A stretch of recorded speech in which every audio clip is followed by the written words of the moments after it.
Hi, I'm Mike DeSimone. And I'm Jeff Jensen, and together we're the World Wine Guys.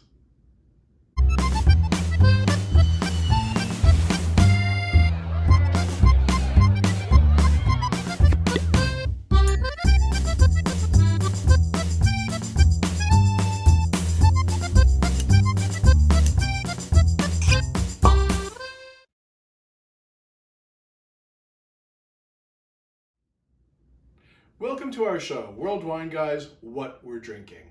So today is our fourth episode of Women Winemakers for the month of March, and we're really excited to showcase some fabulous women winemakers today. Yeah.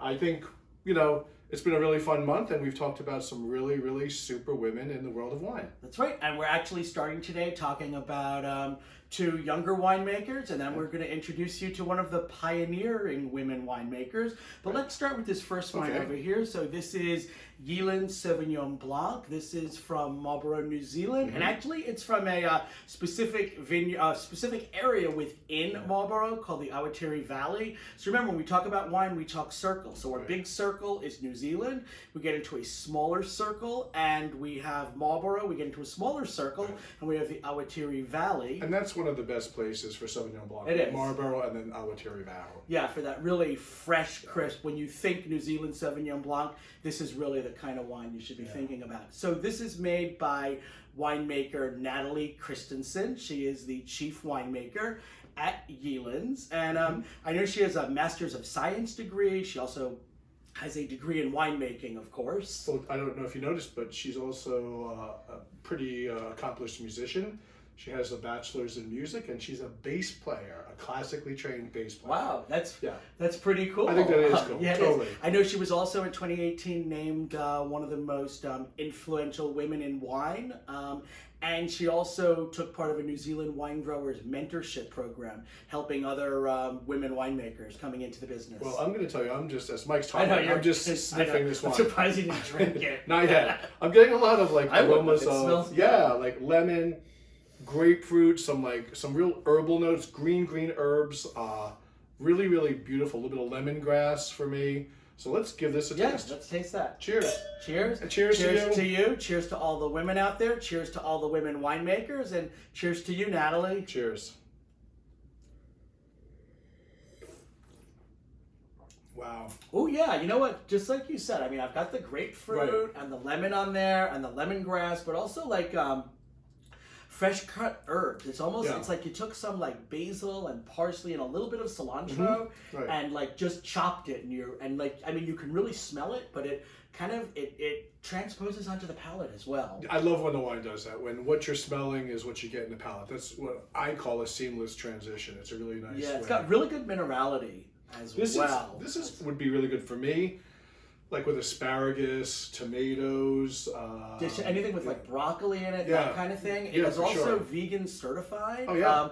So it's great with the vegetable dishes. Right. Also but oysters, oysters. Or sushi. We said that at the same time. We did. Oysters. I love oysters and New Zealand Sauvignon Blanc. Always a great pairing for me. Yeah, we actually need to get to New Zealand soon and have this. Have some oysters, some greenlit mussels. It's been way too long. It has been. Well, way hopefully too long. we can all travel again pretty soon. But in the meantime, you can get this on wine.com, and it is only $14. Yeah, great wine at a great price. All right, so now we're going to move across the Pacific, from New Zealand to California and to Mendocino into the Anderson Valley. Yeah. So this is Maggie Hawk Jolie Anderson Valley Pinot Noir.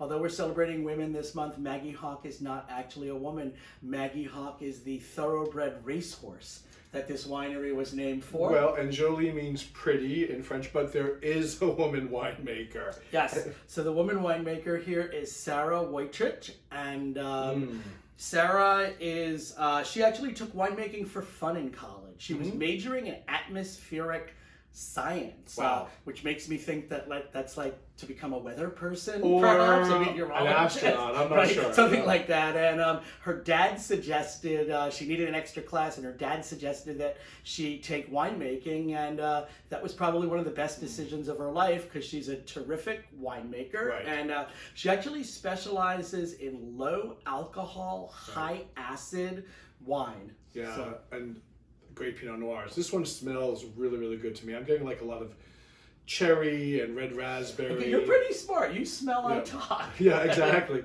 And pomegranate even. I'm getting some really super it's really bright. It's fruits. almost like, I mean, it almost sounds stupid, but it's like almost like you can smell the acidity in there. But also too, I'm getting a touch like a rose petal. Like, Yeah. Are you getting that too? Yeah, like Turkish Delight, kind of. Yeah. Yeah. Well, let's taste this. All right, so cheers. Cheers. Cheers, and cheers to Sarah. Cheers to you.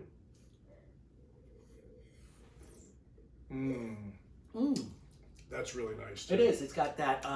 It's great acidity. It's got really good acidity. So you've got like that strawberry, pomegranate. Right. There is some cherry. Some cherry in there. for sure. Yeah, and the rose petal. There's a little bit of spice on the palate as You well. know, when you think about a wine like this with a really well-made Pinot Noir from California, you're thinking a little bit higher acid. You're thinking about some foods that you can pair with this.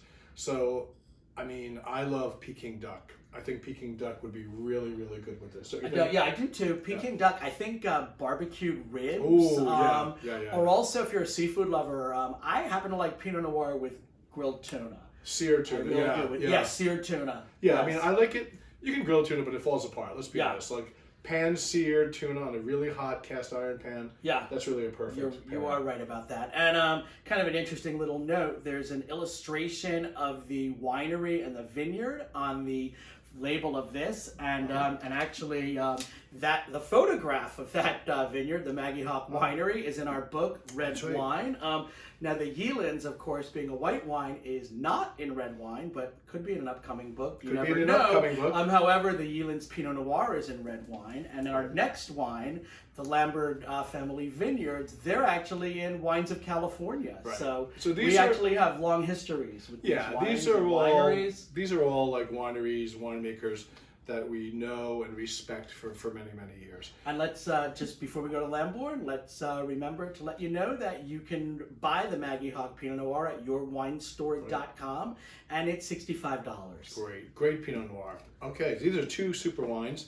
Let's move to the third one. Yeah, we're going over the mountains. We are going from Mendocino, which is just north of Sonoma, and now we're going a little bit south and east to Napa, to Howell Mountain. Right. And this is the Lambourne family vineyards. Right. Proprietor-grown Zinfandel. I think Mike's been drinking too much of the wine as we're talking. And the cooking sherry beforehand. Yeah, that's it. Take it a little nip in honor of Women's Month. Remember, you should always have wine in your food, and you should put it in the food. Sometimes I poop out at parties. Yeah. So anyway, this is Lambourne Family Vineyards. This is a Zinfandel, and the winemaker is Heidi Barrett, or Heidi Peterson Barrett. She's one of California's foremost women winemaker.